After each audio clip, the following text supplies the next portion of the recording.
वन्दे पुरुषोत्तमं वन्दे पुरुषोत्तमं वन्दे पुरुषोत्तमम् अन्यथा शरणं नास्ति त्वमेव शरणं मम तस्मात् कारुण्यभावेन रक्ष मां पुरुषोत्तम। परम दयाल श्री श्री ठाकुर कुलचंद्र जी के श्री चरणों में मेरा अशेष प्रणाम। परम पूज्यपाद श्री श्री आचार्य देव के चरणों में मेरा कोटि कोटि प्रणाम। सभी सत्ता प्रेमी सत्संगी वृंद, माताएं, सबों को मेरा आंतरिक जय गुरु प्रणाम। आज का दिन भाद्र मास का प्रथम दिन है।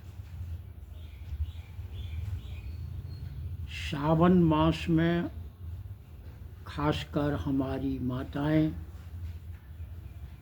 परमाराध्य बार माँ का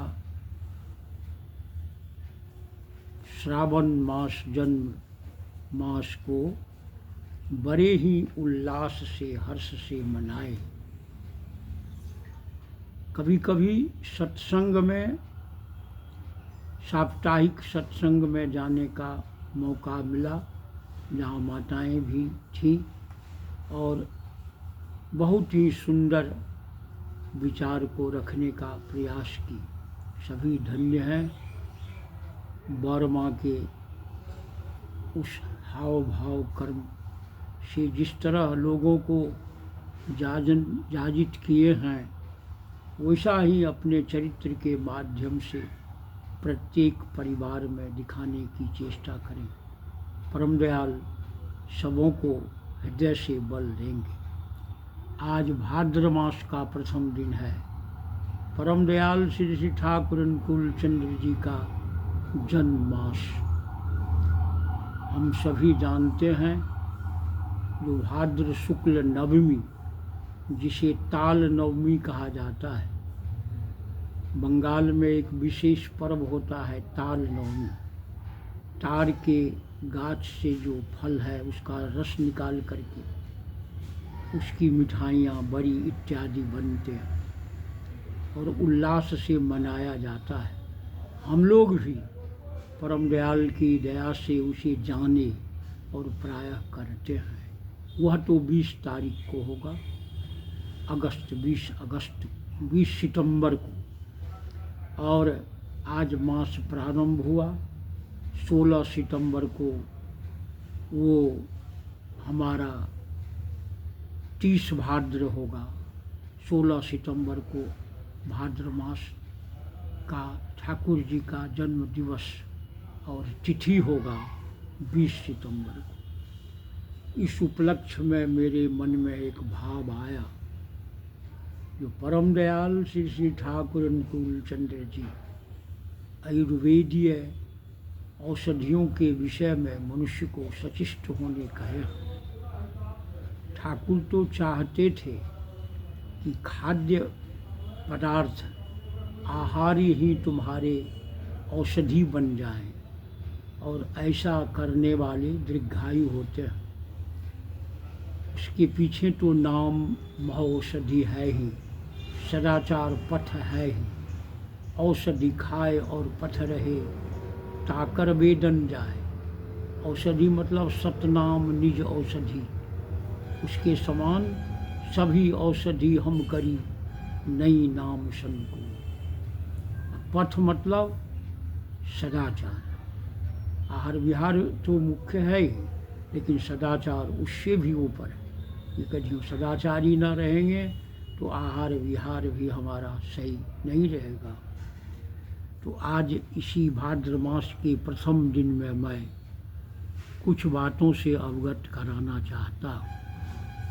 परम दयाल श्री श्री ठाकुर आंवला, हर्रा, बहरा, त्रिफला का सेवन करने के लिए बहुत जगह सत्संगियों को बोले हैं। त्रिफला खावी, हर्रा बर्रा इत्यादि। हविष्यान में भी इसे शामिल कर दिया। हविष्यान में भी उसे चटनी के रूप में देकर खाना। औरा हर्रा बहर्रा क्यों दिए?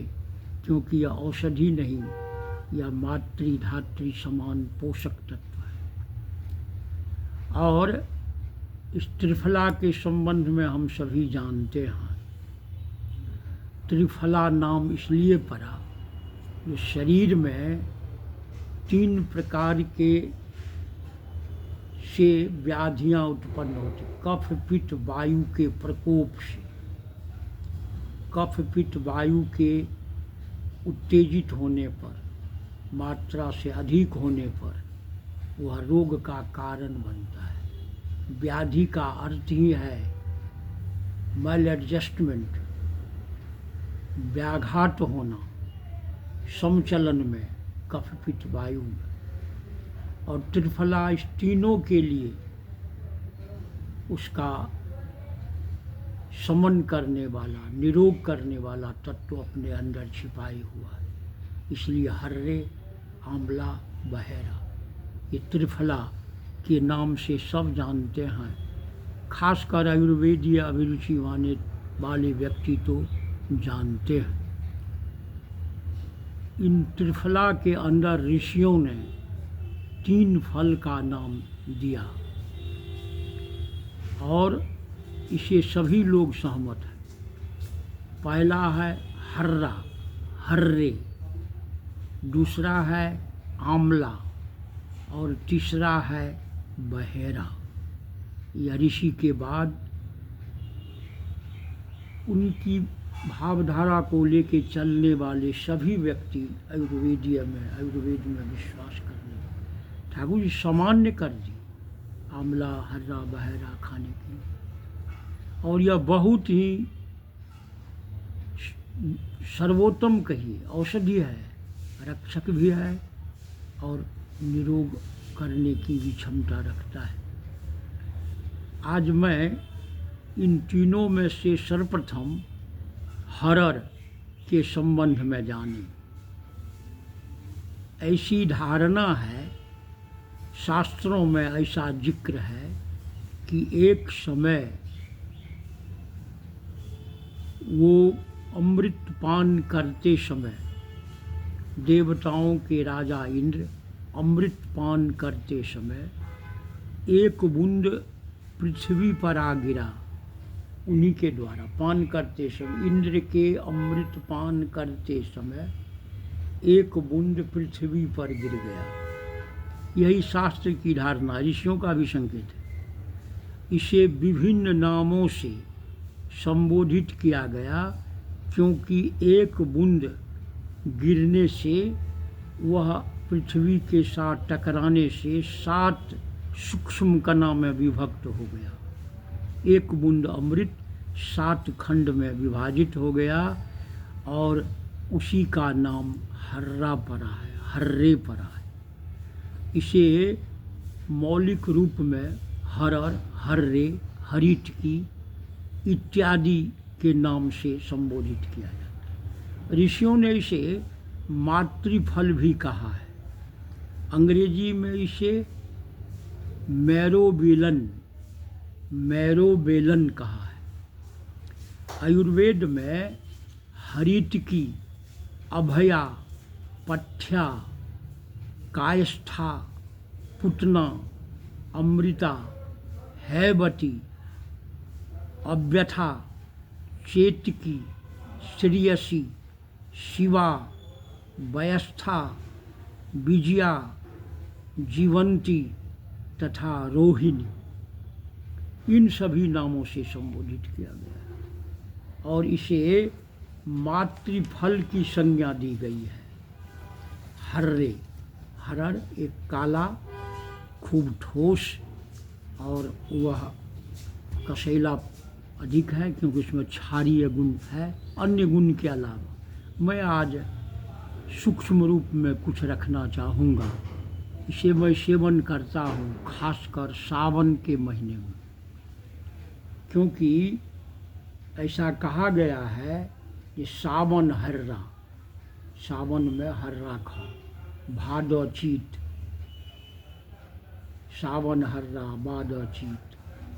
तो क्यों चिट्टी होता है, फल है, पान के साथ लोग खाते हैं, लेकिन सावन में हर्रा बहुत ही सुंदर फल देता है। अभी इसे विभिन्न भाषा में जो कहा गया है उसे हम जानते हैं, और इंद्र के एक बूंद गिरने से, इंद्र के अमृत पान करने से जो हुआ वही विजया, रोहिणी, चेत इत्यादि ये जीवंती, चेतकी, पथ्या, जयंती इत्यादि के नाम से जाना जाता है। और इस हर्रे को हम जो भी रूप में नाम से जाने उसका फल वही होता है। और इसे आयुर्वेद में भाव प्रकाश में कहा गया है कि हरित की सदा पथ्या, ये पथ ही है सदा, जैसे भी व्यवहार करे, मातेव हितकारिणी, माँ के समान हितकर है, कश्चिद कुपिता भवेत माता, कभी कभी माता रुष्ट होती है, कुपित होती है, बिगड़ती है। नतोदरस्थ हरित की, लेकिन हर्रा पेट में जाने पर वह कभी कुपित नहीं होता, माता के समान है। लेकिन यहाँ तो लगता है जो माता के से भी अधिक दयावान है, इसे मातृफल की संज्ञा दी गई है। और इसी प्रकार कहा गया है जो हरित की सदा पथ्या, मातेव हितकारिणी, माता कभी कभी बिगड़ेगी लेकिन हरिति नहीं। और एक बात आयुर्वेद में है जो माता यश गृहे नास्ति, जिसकी माँ नहीं है, शरीर छोड़ चुकी है, उसके घर में माता नहीं है, तस्य माता हरित की, उसकी माता हर्रे है, क्योंकि माँ के अभाव को पूरा करने वाले। वैज्ञानिकों ने अपने शोध के अंदर पाया है कि हरड़ में टैनिक एसिड 45%, गैलिक एसिड अधिक मात्रा में, चुबेलेनिक एसिड एवं पीला रंजक द्रव्य है, पंचरस, लवण रस रहित।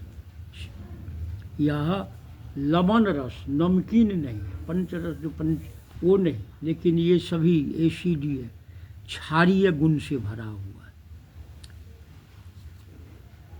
हरित मुनि ने महामुनि अगस्त को हरड़ की महत्ता जान पाए थे। हरित मुनि ने महामुनि अगस्त से हरड़ की महत्ता पूछे। महामुनि अगस्त ने माता पार्वती के समान पोषण देने वाली फल हरड़ को ही कहा, मातेव हितकारिणी। इसीलिए हरड़ को शिवा भी कहा जाता है। शिवा माने भवानी, पार्वती। हरित मुनि का कहना है उन्मीलिनी बुद्धि बलेन्द्रियान, निर्मूलनी पित्त कफा नीलाहम, विस्तरसनी मूत्रकृच्छ नामला।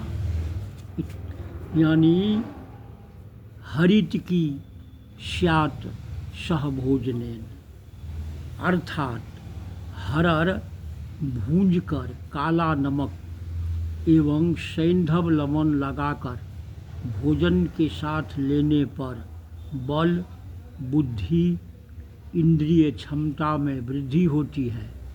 मल मूत्र पसीना को बाहर निकालकर त्रिदोष का नाश करती है। ये त्रिदोष नाशक है, त्रिफला में सबसे ऊपर माना गया, मातृ समान।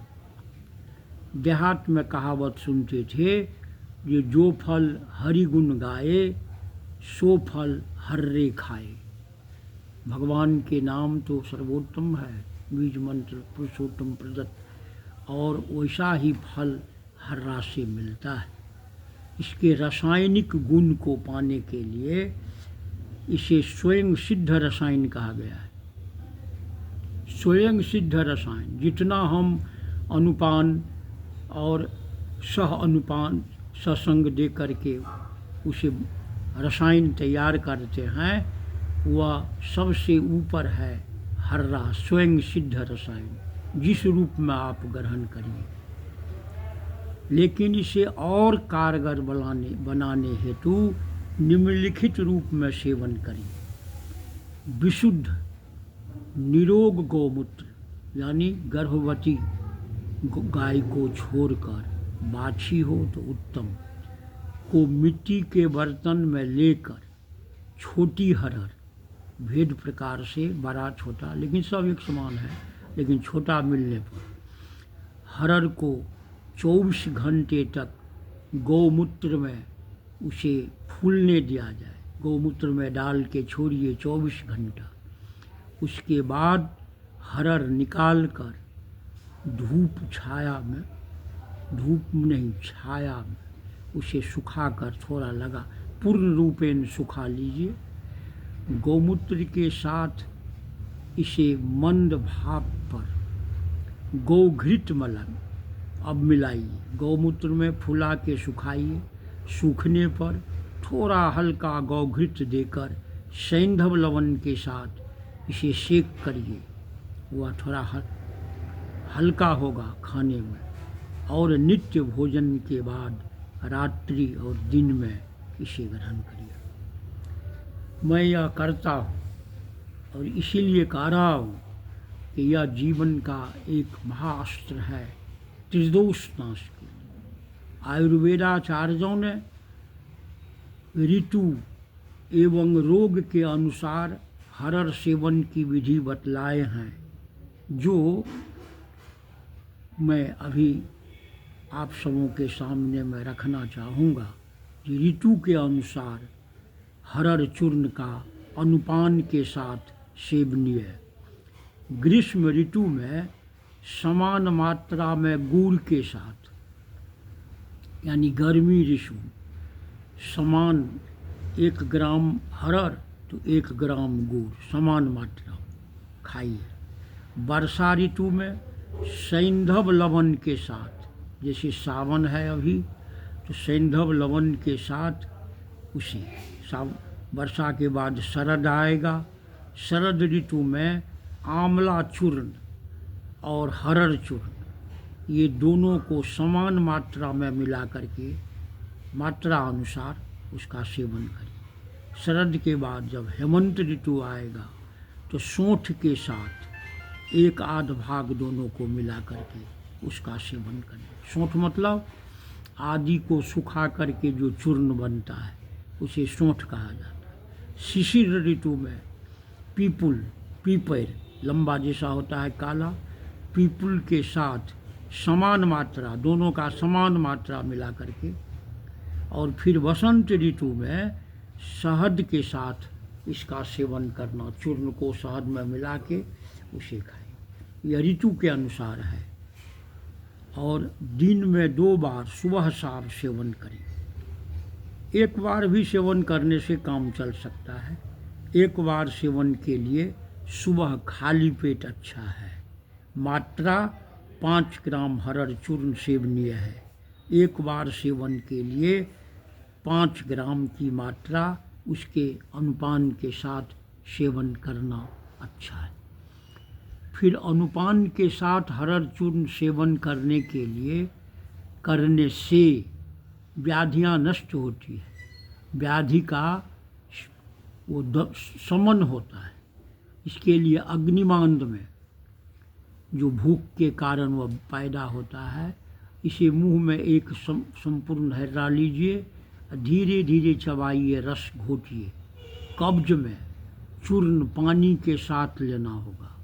अतिसार में, पतला दस्त में उबाल कर सेवन करें या उसे पकाकर चूसिए।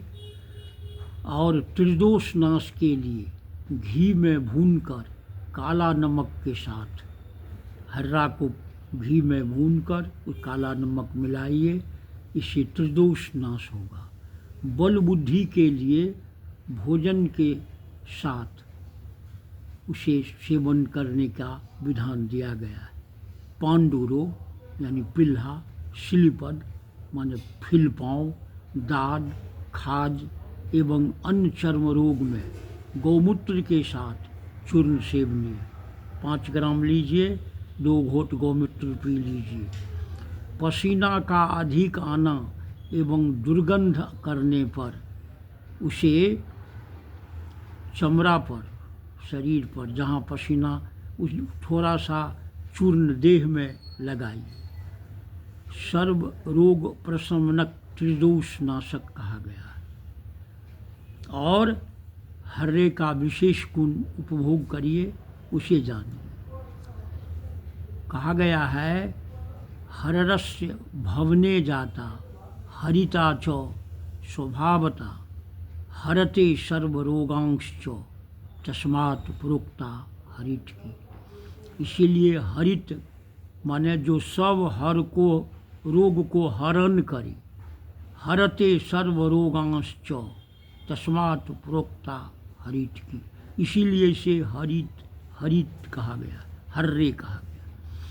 त्रिदोष नाश का अनुपात। त्रिदोष कफ पित्त वायु।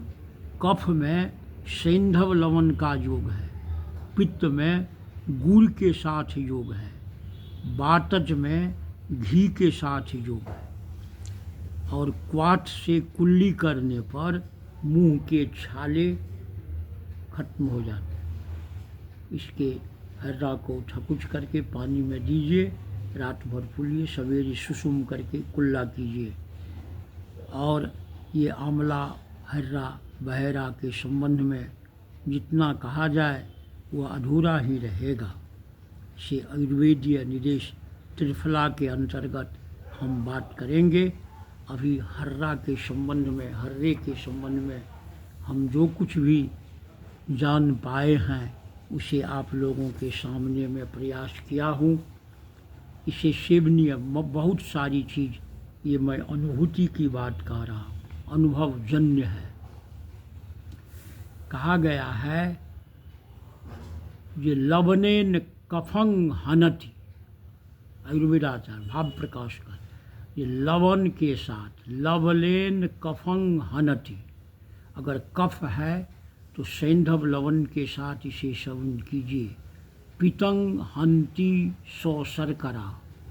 शर्करा को में हम लोग थोड़ा कंफ्यूज न करें। शर्करा है भूरा चीनी। चीनी भी कुछ लोग कहते हैं, लेकिन नहीं, भूरा चीनी, दानादार भूरा रंग का चीनी, वह गोला रंग का। मिश्री को भी शर्करा कहा जा सकता है, लेकिन वो न चीनी मिश्री, भूरा रंग का शक्कर, शक्करेर है। इसीलिए लवण के साथ कफ में, पित्त के लिए शर्करा में, घृतेन बाट जात, घृतेन माने घी, गाय के घी में वायु विकार नष्ट होगा, वो करिए। इन रोगों में वायुजात रोगान सर्वरोगानुगुरानित्वा, सर्व रोग के लिए माने कफ पित्त वायु, इन सब के शमन के लिए छोला गुड़, वो रसदार गुड़, राब गुड़ जिसे कहते हैं, उसके साथ मिला के खाइए। लवण, सैंधव लवण कफ के लिए, पित्त के लिए शर्करा, भूरा चीनी, दानादार गुड़, घृतेन बात, घृत गाय के घी के साथ वात रोग वायु शमन होगा, और गुड़ के साथ सर्वरोग संपन्न होगा, वो निरामय होगा। ये पानीदार गुड़ मोटा मोटी मैं अपनी अभिज्ञता के आधार पर आप सबों की सेवा में जो कुछ रख पाए हैं उसे जानने की चेष्टा करें। यह अनुभूति संपन्न है। ठाकुर जी बार बार त्रिफला के संबंध में हम लोगों को सचेष्ट किया। ठाकुर जी एक जगह कहे हैं, जो डालडा को घर में आने न देना, पहले डालडा घी, कृत्रिम घी जो है, या तेल, रेपसीड, फलना चिलना, इसको घर में मत लाइए। तिल का तेल, सरसों का तेल शुद्ध व्यवहार करिए। नारियल तेल भी खाया जा सकता, लेकिन शुद्ध घी खाए थोड़ा मात्रा अनुसार। और आंवला, ये त्रिफला और इसबगोल, इसको घर में जाने नहीं देना। वो नमक है कि नहीं ये सोचना है, लेकिन त्रिफला है कि नहीं, आंवला है कि नहीं, हर्रा है, इसबगोल है कि नहीं, तो इसके प्रयोग से सारा रोग शमन होगा। और नाम तो सर्वोपरि है, सभी औषधि हम करी, नहीं नाम से को। इन्हीं शब्दों के साथ में प्रथम मास के प्रथम भाद्र के दिन मैं सबों के दीर्घायु, स्वस्थ जीवन और ठाकुर के लिए स्वस्थ जीवन लाभ कर उन्नति लाभ करें। अगले ये वार्तालाप में हम आंवला के संबंध में बात करेंगे। आज के लिए यही आप सबों से मैं प्रार्थना करता हूँ, सभी जाने सुने करें। वंदे पुरुषोत्तमम, वंदे पुरुषोत्तमम, वंदे पुरुषोत्तमम।